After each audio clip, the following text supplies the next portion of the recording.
Right. Uh, in this video, we are going to talk about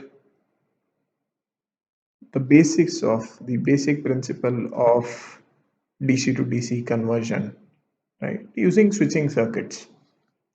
So we have already seen in one of the video that how we were able to convert one voltage level into another voltage level using a linear regulator, right? Which was essentially using a device, a MOSFET, or maybe other device in their saturation characteristics, right? This video we would talk about basics of switching based DC to DC converters. Let me start with giving you an example. So at some point, I was far before now. I was working on as a student. I was as an undergraduate student. I was working on a project where we had a DC motor, and that DC motor was getting powered by another IC, right, which was supplying a voltage VO to that DC motor, right? And that IC was further being supplied by another voltage supply VS, right? And that IC has another input which is more like on off kind of input.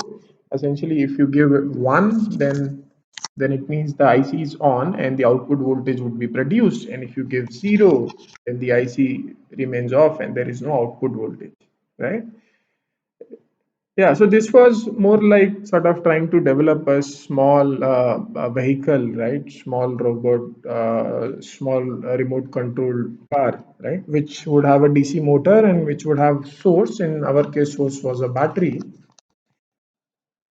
right? And there was an integrated circuit, a chip. Excuse me.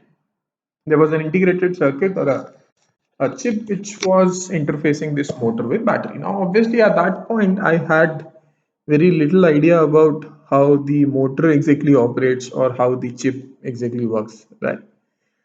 So we had the robot was supposed to do certain tasks, and some of the tasks required the robot to run at a lower speed, lower than the maximum speed, right? So most of the part of that competition, we were required to run the motor as fast as possible, right?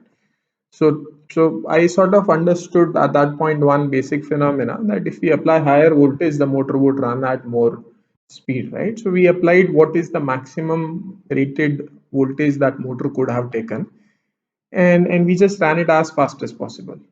But now there was another part of the competition where we were supposed to run it slower speed, right? Because we were supposed to maneuver and all those things. So if we run it really fast, then like it was very difficult to control it in terms of rotation and direction and so on.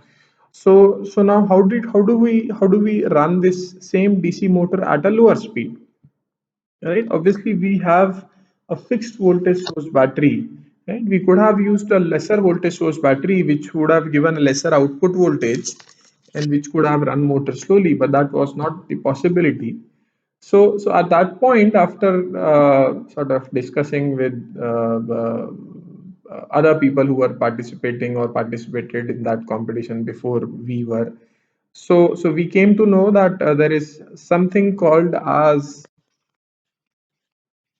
pulse width modulation, or essentially we can also call it as switching circuit, right? So what was this? I came to know that okay, you apply 1 to that input signal, you will have an output voltage VO, and then after some point you apply a 0 to that IC, you will have an output voltage of 0, or essentially disconnected open circuit, right? And you do that on and off, on and off, on and off, on and off, and then the motor would actually behave as if it is seeing an average voltage of that on and off, right? let me draw. Let me try explaining. So, so in the normal operation, we were just applying a voltage of VO, right, across the DC machine, and this DC motor was running at a certain speed. Now, what was told to us, or what we came to know, is we would apply a voltage VO for some duration, then we would not apply a voltage for some duration, and then again we would apply a voltage for some duration, and then again we would not apply a voltage for some duration, and so on. So we would do this, and in that case, the average voltage of this particular waveform would determine the speed. So, and obviously the constraint was we were told to do it at a very high frequency, not at low frequency, right? Very high frequency. So what might be happening is that once if I give a signal in 1, right, in that case the output voltage gets applied to the DC motor. So the DC motor can draw current from the battery, right? And because it can draw current, it could produce a torque and it could run at a speed. And when I remove the output voltage, right, then it could not draw the current, so it could not produce the torque. So then it would reduce the speed, right? So what I think might be happening is in terms of torque produced by the motor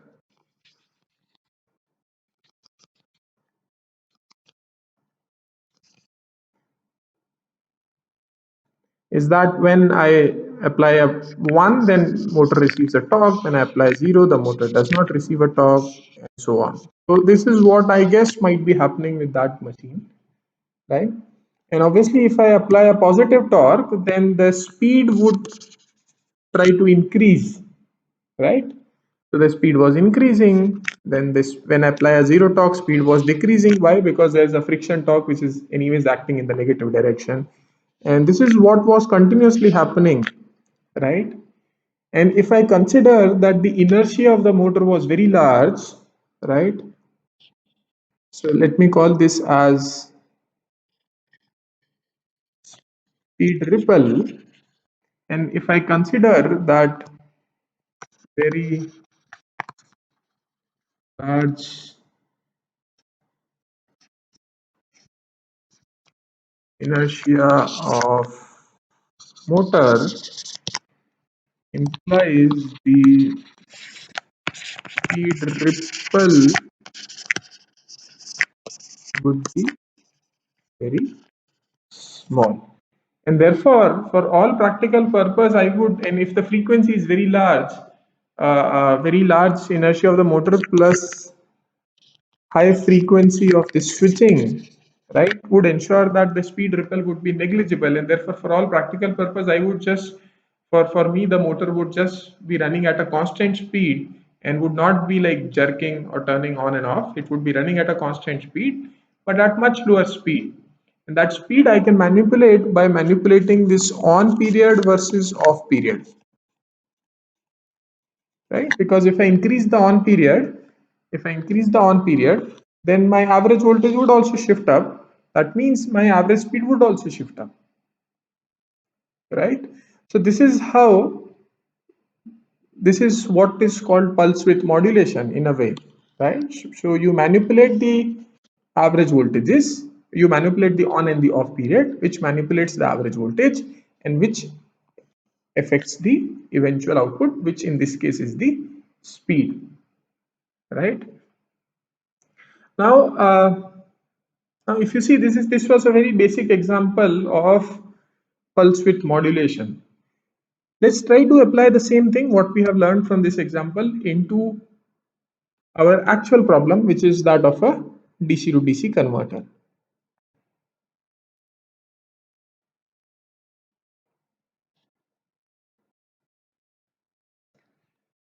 So if you remember in one of the videos, we talked about linear regulator. So what was a linear regulator? Let me quickly review it. Linear regulator had most basic circuit looked something like this. This was the load resistance. This was the variable resistance. And you had a source voltage Vs. and you want to get an output voltage of, let's say, VO, right? So you adjust the source resistance based on the feedback from output. And then essentially what happens is you get the desired voltage. For example, let's say source voltage is 10 volts. You want an output of 5 volt. Your load resistance is 5 ohm. So you just set this variable resistance also equal to 5 ohm and you would achieve the 5 volt output as you want. This was the principle of linear regulator. And obviously there was a lot of losses happening in the top resistance, because in this case you can see that the power that is transferring to RL is equal to the power that is getting wasted in the linear regulator, right? So the efficiency is right away 50% of this circuit. Now let's try to apply the principle of switching circuit or pulse width modulation and see if we can do something here, right? So one thing is I have a source and I have a final output, right? So I have a source Vs which is of 10 volt. Let's say I connect an ideal switch. This symbol I would use in this course very regularly. So this symbol represents an ideal switch, right? Let's say I have an ideal switch S1, and then I connect the output load resistance through this ideal switch S1. Right now, what is an ideal switch? We have already seen an ideal switch is when it is on, it is like a short circuit, and when it is off, it is like an open circuit, right? So I have an ideal switch and I have connected load through the ideal switch, and I've also connected another ideal switch, let's say here. What it does is it provides zero voltage. So when I turn on S1, it provides output voltage equal to source voltage, and when I turn off S1 and I turn on S2, then the output voltage is 0, right? So now let me apply the principle of pulse width modulation. What I will do is I will switch between, or I would toggle between S1 and S2 very fast, right? So let's say I turn on S1, then I turn off S1 and turn on S2, then I again turn on S1, then I again turn on S2, and so on, right? So let's say this is the signal which is the gate to source signal of S1 or control signal. Let's keep it simple. This is the control signal of S1, and whatever is the control signal of S1, S2 has a complementary of that, because when S1 is on, S2 is off.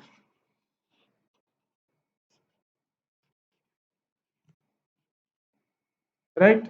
So now by using this logic, I am actually turning on 1 and 2, 1 and 2, 1 and 2, and if I want to draw the output voltage VO, when S1 is on, I would see a voltage of 10 volt, and when S2 is on, I would see 0, then again 10, then again 0, and then again 10, right? So if you see this waveform, obviously the average voltage, I can generate 5 volt of average by keeping the on period equal to the off period of the switch S1, right? So I got an output average voltage which is 5 volt, right? At the same time, I am not dissipating any power in the resistor. Why? Because these are ideal switches. They are not dissipating any power, because when they are on, they are like short circuit, so there is no resistance, so I square R is 0, there's no power dissipation. So theoretically speaking, here I'm getting an efficiency of 100%, right? So you see I've moved from an efficiency of 50 to 100%, at least theoretically, right? In real life, 100 would not be 100. Reason being that S1, if you remember, we would realize it, let's say, using some MOSFET. In that case, it will have a small voltage drop, because we would operate in the linear region of the MOSFET, not in the saturation region. So actually efficiency would not be 100%, but that said, it would not be as low as 50%, right? So for, let's say, practically, it might be around 98 or 90 or 95 or something like that, right? So it could be between 90 to 98%, depending on circuit and which kind of device you use and so on. But you see, drastically we have reduced the losses by going from this linear regulator model to this switching circuit model. The problem solved. But then, yes, still there is one more problem. Now, the problem is that although the output voltage average value is meeting what I wanted it to have, but then the actual output voltage, if you see, is like a square wave, right? I never wanted a square wave. I wanted a smooth DC voltage at the output, because let's say I want to use this to run some other appliances, want to charge my laptop using this, or do whatever other applications I want to do. I want a smooth DC voltage. I don't want a square wave output. So what can I do? If I don't want ripple, so how to eliminate large ripple? It's essentially a large ripple, right? There's an average value and there's a large ripple or large peak to peak value. It was not desired, right? So how can I eliminate it? You still use the same circuit. So you still have the source voltage. You have a switch S1, have a switch S2. Put some filter, and then you connect the output resistance. You put a low pass filter. So what it'll do is its input would have a square wave. It would filter out all the high frequency component, and it would only give you the average value at the output. And that's how a low pass filter works. Right? That's it. This is how your converter would operate. This is how you can do a switching based DC to DC converter. So you have eventually got from 10 volt, you got in 5 volt output. Input is DC, output is DC, and this is the circuit. How you realize this low pass filter? One of the way to realize this low pass filter is you use a resistance and a capacitor, right? This is a low pass filter. This is your input and this is your output voltage. But now if you are using this, again add an resistance, then again there are additional losses because of the resistance and so on. So therefore we generally do not use this kind of circuit, right? Not preferred.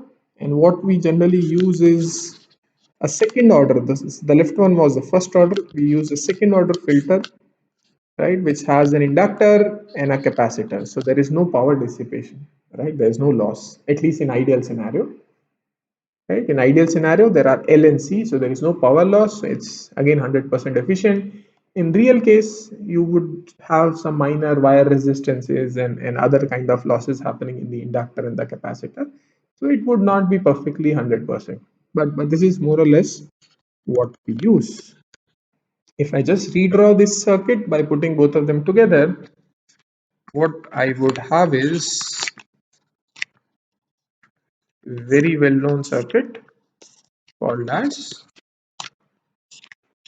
DC to DC buck converter, right?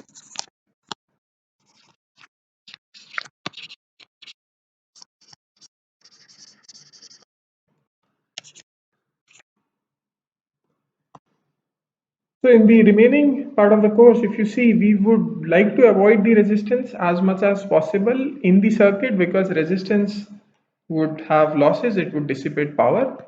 We would be using these switches, we would be using diodes, we would be using inductors, and we would be using capacitors. And by using these and by operating switches at high switching frequency, high FS, which stands for switching frequency, on and off, on and off, on and off, we would be able to generate or convert one voltage level into another voltage level. In this case, both are DC. You would see towards later part of this course that we can even convert an AC to DC and a DC to AC using the same basic principles, right? Okay, yeah, thank you.